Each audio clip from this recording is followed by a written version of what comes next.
మన ప్రభువును ప్రియ రక్షకునైన యేసుక్రీస్తు వారి అతి శ్రేష్టమైన నామమున the church of south India diocese of Medak holy trinity church Bolarum సమర్పిస్తున్న డైలీ బైబిల్ డివోషన్స్ని వీక్షిస్తూ ఉన్న మన ప్రియమైన సంఘ సభ్యులకు ప్రేక్షకులకు హృదయపూర్వక స్వాగతం.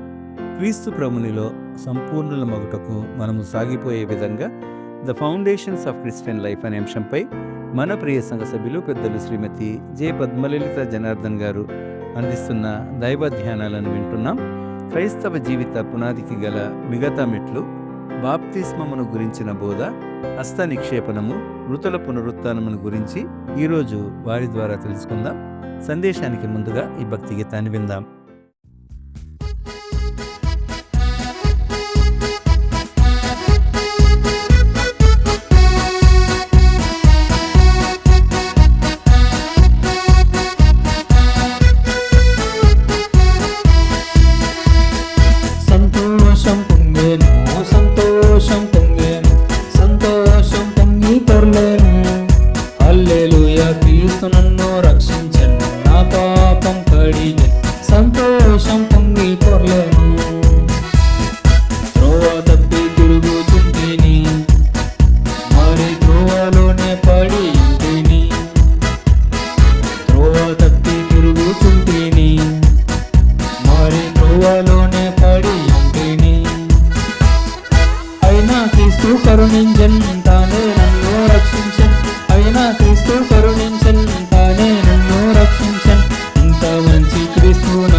అనుదిన దైవ ధ్యానాలకు స్వాగతం.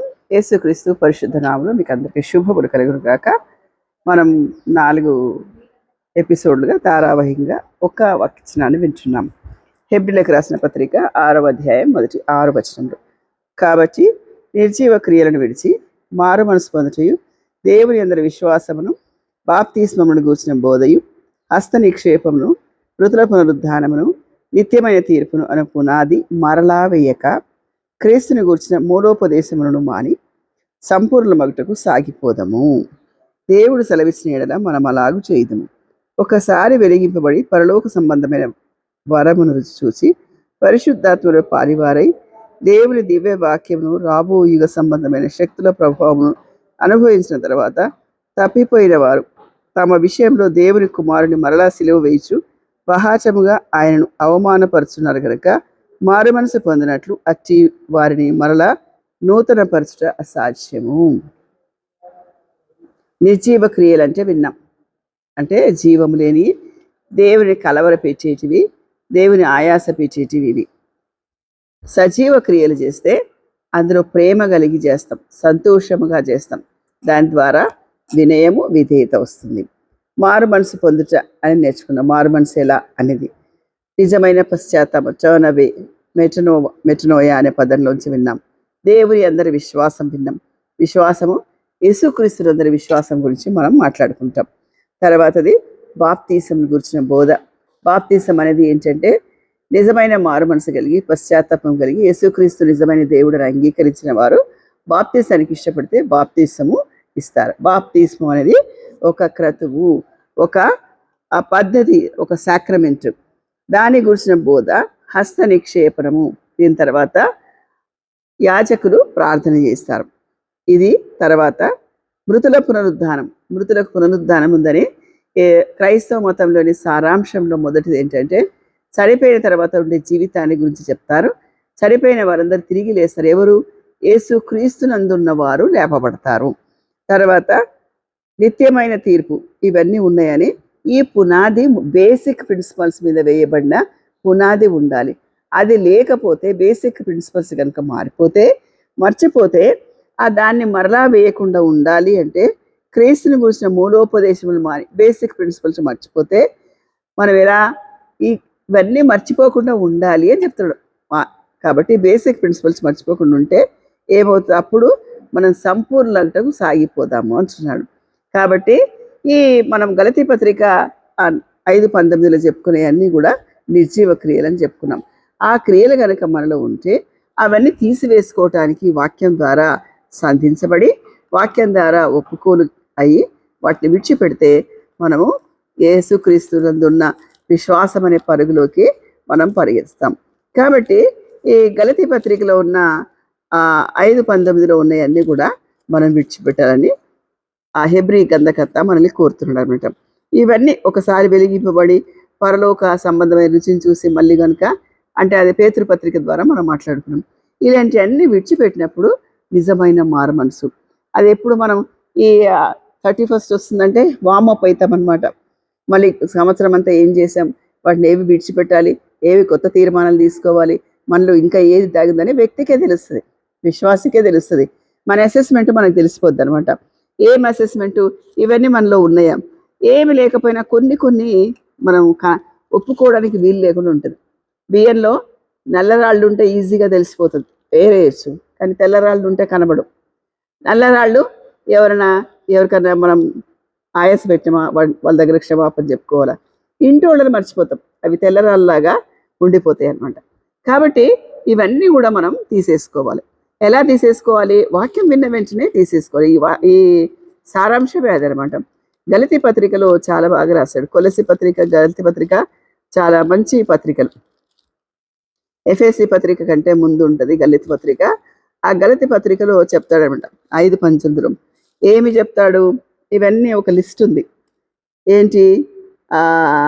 శరీర కార్యాలని. ఇందులో విగ్రహారాధన, అభిచారం ఇవన్నిటికంటే నాకు ఏమనిపిస్తుంది అంటే అసూయలు, అల్లరితో కూడిన ఆటపాటలు ఇప్పుడు చాలా భయంకరంగా ప్రపంచాన్ని రూల్ చేస్తున్నాయి అనమాట. అల్లరితో కూడిన ఆటపాటలు. ఏదైనా ఒక డాన్స్, ఏ కార్యక్రమమైన డాన్సు ప్రోగ్రాము కొరియాలంటే ఉంటారు, తర్వాత వాక్యం అంటే వెళ్ళిపోతాం మనం. అల్లరితో కూడిన ఆటపాటలు ఇవన్నీ తీసేసుకోవాలి. ఆత్మఫలం గురించి అక్కడ రాస్తాడు. ప్రేమ, ఏది చేసినా ప్రేమతో చేయాలి. కొరింథీయులకు రాసిన మొదటి పత్రిక 16వ అధ్యాయంలో 13వ వచనంలో రాయబడి ఉంటుంది అనమాట. ప్రేమ అనేది ఆత్మఫలంలో మొదటిది. ఆత్మఫలం ఏమనగా చూద్దామా? అయితే ఆత్మఫలం ఏమనగా ప్రేమ, సంతోషము, సమాధానము, దీర్ఘశాంతము, దయాళుత్వము, మంచితనము, విశ్వాసము, సాత్వికము, ఆశానిగ్రహము. ఇవే ఆత్మఫలాలు. ఆత్మఫలంలో మొదటిది ప్రేమ. ఈ ప్రేమ అనేదే అన్నిటికీ ఆ తక్కిన వాటికి కూడా సంధించబడి ఉంటుంది. ప్రేమ తర్వాత సంతోషం. దేవుని సంతోషపెట్టే క్రియలు చేస్తే అవి సజీవ క్రియలు. దేవుణ్ణి సంతోషపెట్టేటట్టు చేసేది ప్రేమపూర్వకంగా చేస్తుంది. ప్రేమతో చేస్తే ఏమొస్తుంది? విధేయత వస్తుంది, పరిచర్య కూడా వస్తుంది. కాబట్టి ఈ నిర్జీవ క్రియలను విడిచిపెట్టడం అనేది దీంట్లో ప్రధాన అంశం. తర్వాత మారు మనసు పొందుడి. తర్వాత రాళ్ళు అని ఎందుకనబట్టే ఒక కట్టడానికి కావాల్సింది అని మాట్లాడుకున్నాం కదా. ఒక కట్టడానికి పునాది కావాలి. ఆ పునాదిలో మొదటి రాయి నిర్జీవ క్రియలు విడిచిపెట్టడం, రెండవ రాయి మారు మనసు పొందుట, మూడవ రాయి దేవుని అందరి విశ్వాసం, నాలుగవ రాయి బాప్తిసం వలన కూర్చిన బోధ, ఐదవ రాయి హస్త నిక్షేపణం, 6 మృతుల పునరుద్ధారం. ఇవన్నీ మెట్లు. ఈ మెట్లన్నీ ఉంటే ఒక కట్టడం. క్రైస్తవ జీవితం ఒక కట్టడం. ఒక నిజమైన క్రైస్తవుడిగా కట్టబడతావు. నిజమైన క్రైస్తవుడు ఎవరు? ఎవడైనను క్రీస్తునందు ఉన్న ఎడల వాడు నూతన సృష్టి. దేవుని అందుండి దేవుని లక్షణాలు పుణికిపుచ్చుకొని తన ప్రవర్తన ద్వారా అవి వెల్లడి చేసేవారు క్రైస్తవులు. కాబట్టి ఈ మనం సంవత్సరాంతంలో మనం నేర్చుకోదగింది ఏంటంటే, ఇంకా మన జీవితంలో ఏదన్నా లోపం ఉందా, అది మనమే స్వయం పరీక్ష చేసుకుంటూ తెలుస్తుంది. ఇతరులు పాయింట్అవుట్ చేస్తే మనకు చాలా కోపం వస్తుంది కదా. మనం పాయింట్అవుట్ చేసుకొని మన లోపల ఇంకా ఈ లోపాలు వాక్యాన్ని ముందు పెట్టుకొని వాక్యాన్ని అర్థంలాగా చేసుకుంటూ ఎక్కడ మచ్చున్నా ఎక్కడ మరకున్నా మనమే తుడిపి వేసుకోవడానికి ప్రయత్నం చేయాలి వాక్యం ద్వారా. వాక్యం ద్వారా ఈ దినాల్లో లోపం ఉంది, ఈ లోపాన్ని నేను సరి చేసుకుంటా, వాక్యం ద్వారా దేవుని ద్వారా ఒప్పుకుంటా అని విడిచిపెట్టి నూతనమైన జీవితంలోకి రావాలని దేవుని పేరిట మీకు మనవి చేస్తున్నాను. సంఘం అంతటికి వినే ప్రతి ఒక్క శ్రోతకి యేసుక్రీస్తు పేరిట శుభములు తెలియజేస్తూ నూతన సంవత్సర శుభములు మీకు కలుగురుగాక. ఆమేన్.